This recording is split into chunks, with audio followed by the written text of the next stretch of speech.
Hi everyone, I'm Professor Sally Eaves, CEO of Aspirational Futures and Chair of Cyber Trust at the Global Foundation of Cyber Studies. And in today's Fireside Special, we're discussing the intersection of technology in the non-profit sector, a cause very close to my heart. And to do this, I'm delighted to be joined by Chris Brewer, who is the Global Lead Not-for-Profit at Unit4. Welcome to the special, Chris. Thank you so much, Sally. Thank you. My absolute pleasure. And as I kind of said in the setup, really, I think this is such an absolutely pivotal area, particularly after what we've seen with the pandemic over the last 18 months. So perhaps we can drill straight in. Just tell us a little bit more about Unit role and your role in particular. So Unit4 is a back office solution provider for organizations with a mission to serve. So my particular role is to help facilitate or coordinate activities between the development group and then the organizations for which we serve.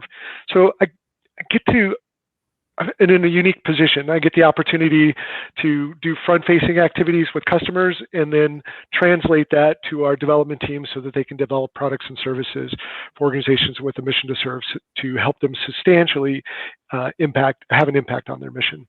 It's a dream job.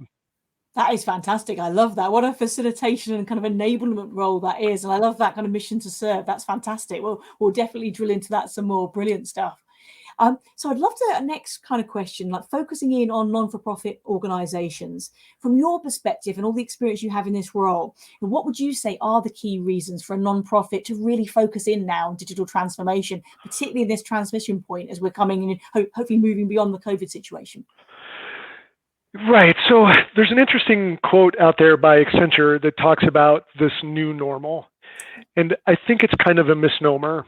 And I don't think that not-for-profits are experiencing the new normal. This kind of volatility, uncertainty, and complexity is something that's been with not-for-profits since the inception. I think that COVID's highlighted this technology trap that they found themselves in, and given them the opportunity to evaluate, or maybe even go to donors and say, look, here's an opportunity to make an investment. So it's interesting, the Accenture quote talks about that organizations need to look for solutions that provide stability, that allow flexibility and scalability. And it talks about it being the new normal. And I don't think it's the new normal for not-for-profits at all. I think it's the experience that not-for-profits have had since most not-for-profits have come into being. They find themselves in complex situations with a diverse set of constituents and this need for solutions that are often disparate depending on where they operate. And so there has been no one solution provider. So I think what not-for-profits are looking for today is this ability to eliminate complexity. I don't think that the not-for-profits are in a position anymore to be trapped by a single solution provider.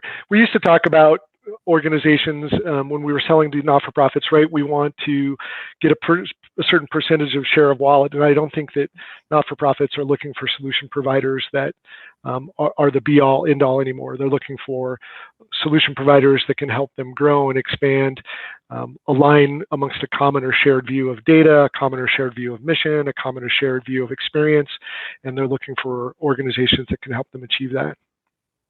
I totally agree. It's kind of this shared value proposition, isn't it? It's finding that partner that can deliver the tech benefits and support you from efficiency to accountability to transparency and experience, as you mentioned, but also have that kind of shared mission to serve that you mentioned at the top as well, and are delivering transparently on those areas as well. So absolutely agree with you. Really, really interesting. And moving beyond that as well, what's your take on technology's role as a conduit, if you will, that can really support or enable employees and people working out in the field as well to make them feel more efficient and safe in what they're doing? More efficient and safe in what they're doing. I think that's an interesting question.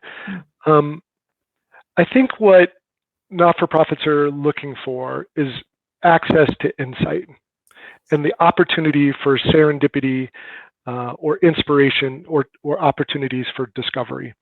I think when you move data, and we talk about this a lot, right? We've heard this over the past 20 years. We have to move it out of silos. We have to disseminate that data so that we can have this transparency and accountability. I think it goes really far beyond that, that if we take data and we put it in the hands of the individuals that are delivering service to a particular set of constituents, they have the opportunity to discover information, or as I said, serendipity and this inspiration from information that maybe they have collected, or they're bringing in third-party data from other systems, and somehow there's this opportunity for inspiration. And I think that if they have that transparency, if they have the ability to interrogate the data, I think they get unique insights. I think it was Farah Abbas from Oxfam that said, look, it's not about speaking with one voice, it's about being aligned around common set of values, and that values are driven by the organization, and the data just supports that we've done what we said we were going to do, or that we have a certain amount of information that we can glean from that data and somehow serve those people better. And I think that that's what not-for-profits, certainly the people in the field that are delivering the services to their beneficiaries, are looking for. I think eliminating complexity, right, is a natural extension of that. You have to get this consumer grade experience, right? This kind of experience revolution that's going on amongst not only the world writ large, but it's having a dramatic effect on not-for-profits. They expect, and as we recruit new and younger people into the not-for-profit space, to have the same experience that they have with their consumer electronics in their professional environment, right? So if we're talking about data collection in the field, we want to be able to do that via mobile devices or tablet devices, or get collected naturally during an interaction that they're having with that particular beneficiary. They want to be able to communicate to that beneficiary, this is safe, nothing's going to happen to your data, you're not going to be at risk. They can show them, they can anonymize that information. I would describe that as a purposeful tangent, Chris. Honestly, I thought that was really good. It brought it to life. It really brought it to life. And I think an example can say 1,000 words. And I saw myself, as a volunteer there, meeting people and having that experience in my hands, and you're absolutely right. I think with the COVID situation, the acceleration of digital, we consumers, volunteers, workers, educators, it doesn't matter kind of where you are. Actually, people's expectations have heightened. We've kind of shown the art of the possible with technology over this period of time. And that now applies to every single sector. As you were saying, if someone's moving into the nonprofit industry, they expect to do what they do in an education department or from entertainment in their home and working, other working life.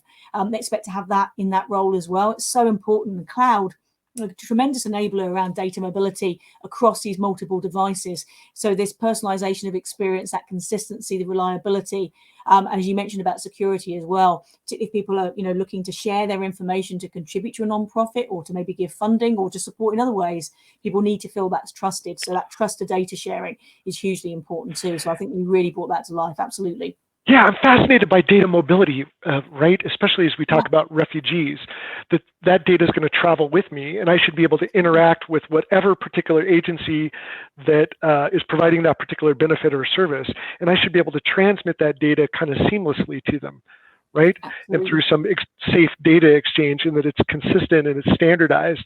And these platforms that need to develop that exchange data and exchange information in a secure and standardized way.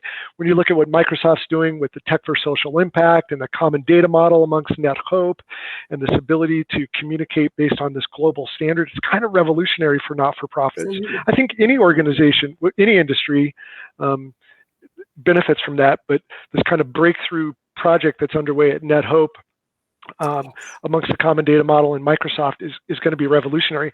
And I think when you have standards, then we can have increased security, right? Then we can have increased safety. We can have that expectation as a user that this data is going to be passed around in a responsible way, and that we're here really to help the beneficiaries. And technology allows for organizations to do that in a less complex way rather than a more complex way.